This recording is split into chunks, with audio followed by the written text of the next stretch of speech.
పిఠాపురం పవన్ కళ్యాణ్ గారు ఈ రెండు కూడా చాలా చాలా ఫేమస్. పవన్ కళ్యాణ్ గారు ఎప్పుడైతే పిఠాపురంలో పోటీ చేశారో అదొక వైబ్రేషన్ క్రియేట్ చేసింది అన్నారు.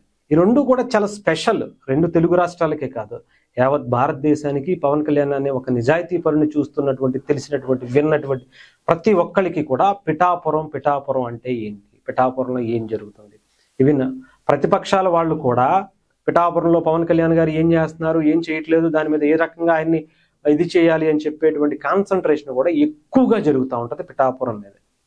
కానీ పిఠాపురం మాత్రం వాళ్ళ అదృష్టం ఏ రకంగా పట్టిందంటే పవన్ కళ్యాణ్ గారి రూపంలో పట్టింది.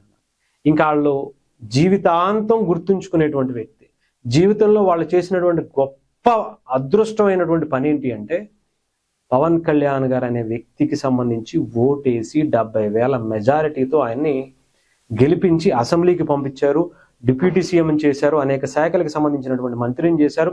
ఆంధ్రప్రదేశ్లో అరాచక పాలనని పాలదోళ్ళి ఒక గొప్ప ప్రభుత్వాన్ని సుస్థిరంగా 164 స్థానాలకు దగ్గర కూటమిని గెలిపించి అధికారంలోకి వచ్చేపెట్టారు. ఆ తర్వాత ఇదే కూటమి ఎన్డీఏ గవర్నమెంట్గా ముఖ్యంగా ఢిల్లీలో కూడా మోదీ గారిని ప్రధానమంత్రిని చేసి ఈరోజు మన ఇంత కాపాడుతుంది అంటే పిఠాపురం ప్రజల ఆలోచన, పిఠాపురం ప్రజల వెనుకున్నటువంటి పవన్ కళ్యాణ్ గారి ఆలోచనే ఈరోజు దేశాన్ని, రాష్ట్రాన్ని ఇంత బలంగా కనిపించేలా, అభివృద్ధి చెందేలా ఆంధ్రప్రదేశ్కి ఇన్ని జరుగుతున్నాయి అంటే దాంట్లో ముఖ్య పాత్ర 90% పాత్ర పవన్ కళ్యాణ్ గారే పోషించారు, పిఠాపురం ప్రజలు పోషించారని చెప్పాలి. పవన్ కళ్యాణ్ గారు కూడా చాలా కాన్ఫిడెంట్గా పిఠాపురంలో నన్ను గెలిపిస్తున్నారు అని ఫిక్స్ అయిపోయారు. అదే జరిగింది. ఇంకా పిఠాపురాన్ని ఎలా చూసుకోవాలో సంవత్సరంలోనే ఇప్పటికే అనేక రోడ్లు, అనేక కార్యక్రమాలు పవన్ కళ్యాణ్ గారు హాస్పిటల్ కట్టారు, స్కూల్స్ కట్టారు, ఆర్ఓ వాటర్ ప్లాంట్లు ఇచ్చారు, పెన్షన్స్కి, ఆయన శాలరీతో అనాథలకి, ఎలక్ట్రీషియన్లకి ఎలక్ట్రికల్ కిట్లు, ఎవరో ఒక్కళ్ళు చనిపోయారని చెప్పి అక్కడ ఉన్నటువంటి ఎలక్ట్రీషియన్లందరికీ కూడా ఆయన సొంత డబ్బులు పెట్టి ఇవ్వడం జరిగింది. స్కాలర్షిప్లు, జాబ్ మేళాలు, అసలు వాళ్ళ పండగండి. అసలు పవన్ కళ్యాణ్ గారు అసలు ఆ ఊర్లో నెలకొక పండగ చేస్తున్నారు పిఠాపురంలో. అలాంటిదే ఇంకొకటి ఉప్పాడ తీర ప్రాంతానికి సంబంధించి మనకు తెలుసు, చాలా వీడియోల్లో కూడా గతంలో నేను వేరే ఛానల్స్లో కూడా చేశాను. ఆ తీర ప్రాంతానికి కొన్ని వందల సంవత్సరాల నుంచి కొన్ని కిలోమీటర్లు సముద్రంలో సముద్ర గర్భంలో కలిసిపోతూ ఉంటే దాన్ని ఆపటానికి ఏ ఎమ్మెల్యే రాలా, ఏ మినిస్టర్ రాలా, ఏ ఎంపీలు రాలా, ఏ ముఖ్యమంత్రి రాలా, ఏ ప్రధానమంత్రి దాన్ని ఆపలేకపోయారు.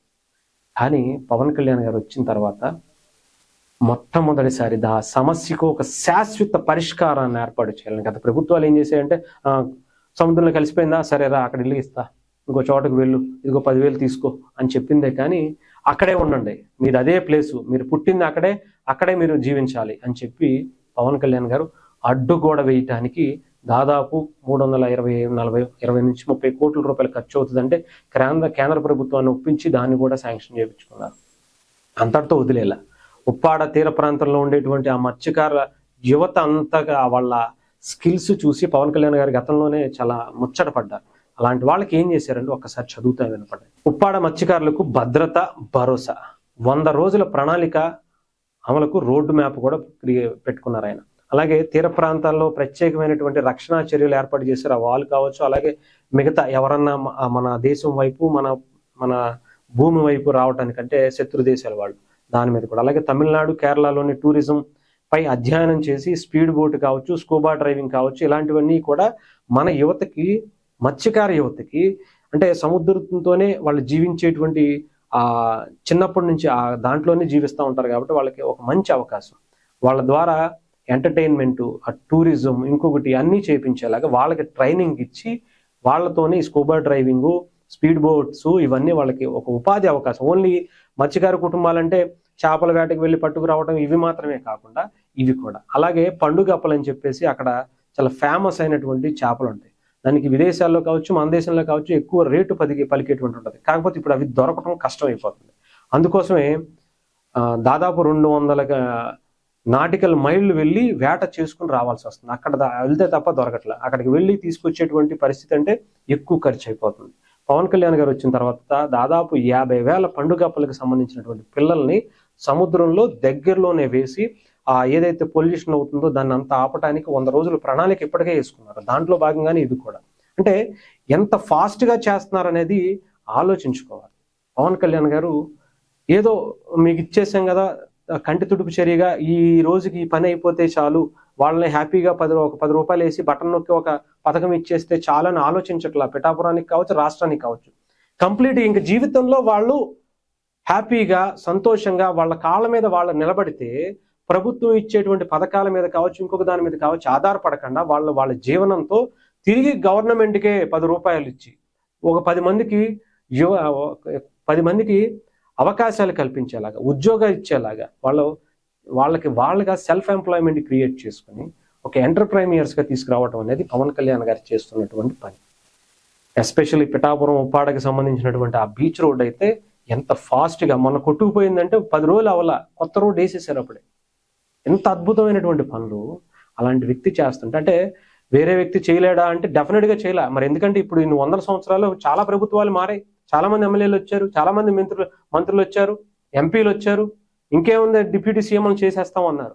మరి గతంలో ఎందుకు చేయలేకపోయారంటే వాళ్ళు చేద్దామన్నా చేసేటువంటి కెపాసిటీ లేదనే చెప్పాలి. ఇక్కడ పవన్ కళ్యాణ్ గారు అనే వ్యక్తి, ఆయన ఎంత ప్రజల కోసం మాత్రమే బ్రతికేటువంటి వ్యక్తి, ఇంకా వేరే ఏం లేవు. అంటే ఈ రోడ్డు వేయాలంటే నాకు 10% కావాలా, 5% కావాలని అడగరు. రోడ్డు పడాలి, క్వాలిటీగా పడాలి, నాకు ఇద్దాం అనుకున్నటువంటి 5% కూడా అవసరమైతే తిరిగి నేనే ఇస్తా, ఇంకా క్వాలిటీగా అయ్యి అది మళ్ళీ చూసుకునే బాధ్యత ప్రజలకే అప్పచెప్పి మీరు ప్రశ్నించండి, మీరు ఎంక్వైరీ చేయండి, రోడ్డు క్వాలిటీ చెక్ చేయండి అని చెప్పి ప్రజల్ని అవేర్నెస్ చేస్తూ వాళ్ళలోనే చైతన్యం తీసుకొస్తున్నటువంటి వ్యక్తి.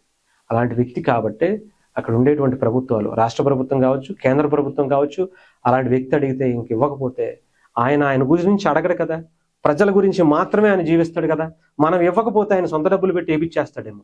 వద్దు, ఆ చెడ్డ పేరు మనకు వస్తుంది, దయచేసి అలాంటి పనులు వద్దు, ముందు అతనికి శాంక్షన్ చేయండి అనుకునేటువంటి కార్యక్రమాలు పవన్ కళ్యాణ్ గారు చేస్తున్నారు. అందుకే ఆయన లాంటి వ్యక్తి పిఠాపురానికి అదృష్టంగా భావించాలి. పిఠాపురం ప్రజలు ఎప్పుడూ అదృష్టవంతులే అనే చెప్పాలి.